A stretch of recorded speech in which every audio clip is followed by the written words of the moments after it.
Hello, I'm Gloria. I'm a volunteer for Cats Protection. I'm a branch coordinator, but more importantly, I'm also a fosterer. I am an outdoor fosterer. I've got pens outdoors. I've been volunteering with Cats Protection for approximately 25 years. I've enjoyed it and I keep doing it. I find that the two best things about fostering are being able to help a cat that really needs help. When it arrives, it's often been a stray, it's been on the street, it is worn out, they are literally exhausted. They arrive and they're glad to have somewhere to rest that is safe and calm and to have a supply of food. The other best thing, of course, is saying goodbye to them when we know that they're well and they're okay and they're going to a home.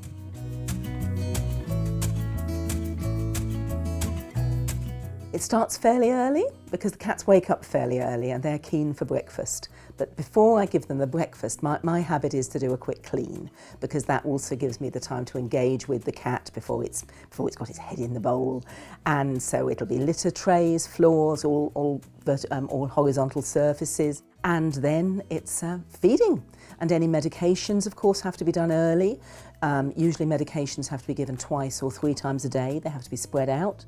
Having done that, and then they've all had their breakfast, then it's a second round about an hour later, by which time they'll all have been in their litter trays, and we do the whole thing over again. And depending on the time of year and the weather, it'll be a time to open shutters, get some fresh air in, adjust the heating, and then make sure they're all content and happy, a bit of grooming, settle down for a while. Then a couple of hours later, go and do it all again.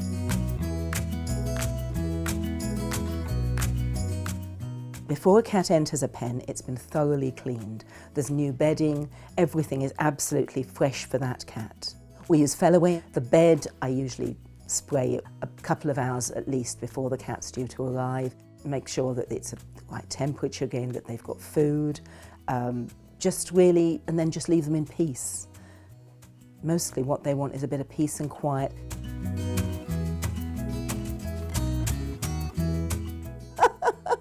No, I definitely don't. I may feel a degree of concern, no, not concern, interest, because I have done my very best to get that cat the right home.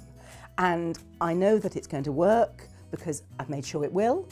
And so, for example, the cat went out yesterday, I took to its new home, and the lady's already sent me videos and things this morning, and I know that all is well, and that's great. So no, I don't miss that cat one bit. And it means that I can take in the next one that's in great need. That was a stray, there's another stray waiting to come in.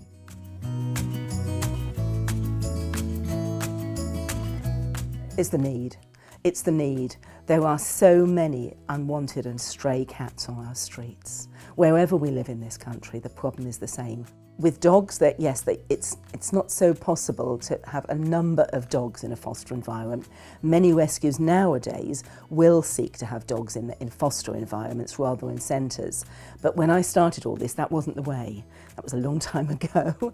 And I knew then that I could look after a number of cats and help them on their way.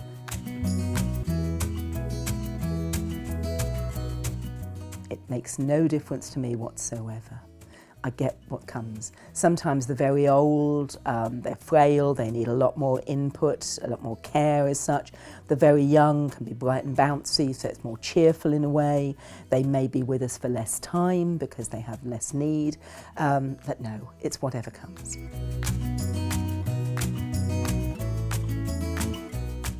Financially, it costs nothing. We give our time and we give our emotions. Yeah, we try and keep both in control, but it costs us financially nothing. Cats Protection provides us with all the equipment we need, with all the food, the litter, everything is the costs are met. All out-of-pocket expenses are met.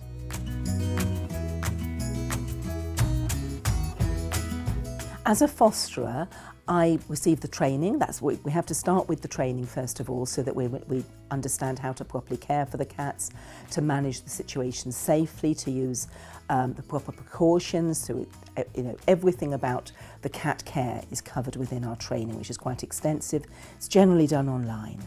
And thereafter, as a fosterer, my main resource would be the team leader. And so that person would be able to provide me with the equipment I need, with the advice, with guidance, and also to manage any problems that might occur.